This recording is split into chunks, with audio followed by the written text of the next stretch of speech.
il faut encadrer, non pas pour l'interdire, mais bien pour que chacun et chacune puisse s'épanouir dans son travail.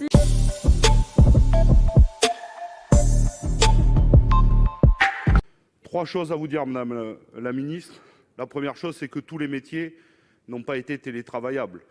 Beaucoup plus de cadres, évidemment, que d'ouvriers et d'ouvrières, et que nous avons vu, par exemple, celles et ceux qui font le ménage, par exemple, prennent le RER B, le premier à 5h50.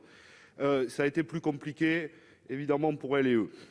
La deuxième chose, c'est que lorsqu'on discute avec les salariés, dans des conditions où le télétravail a été plus subi sur cette dernière période, évidemment, que choisi, que tout le monde nous dit nous voulons continuer à télétravailler, mais plutôt de façon hybride.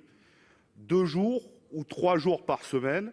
Par exemple, la dernière étude de l'APEC montre que 8 cadres sur 10 souhaitent continuer à télétravailler, mais plutôt, non pas en 5 jours sur 5, mais plutôt en système mixte ou hybride, comme nous le souhaitons.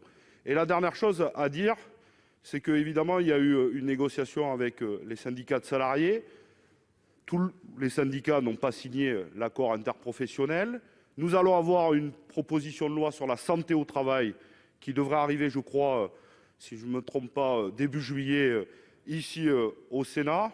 Mais il faut encadrer cette nouvelle question parce que avant la crise, c'était environ 5% des salariés qui télétravaillaient. Très probablement qu'après cette crise, ça sera beaucoup plus.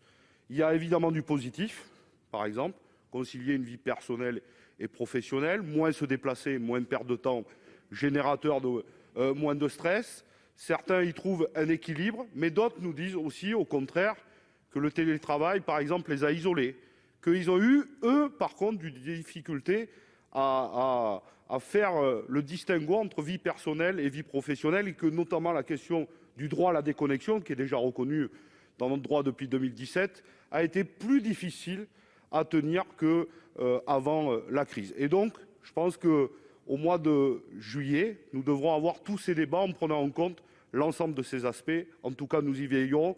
Il faut encadrer, non pas pour l'interdire, mais bien pour que chacun et chacune puisse s'épanouir dans son travail. Je vous remercie.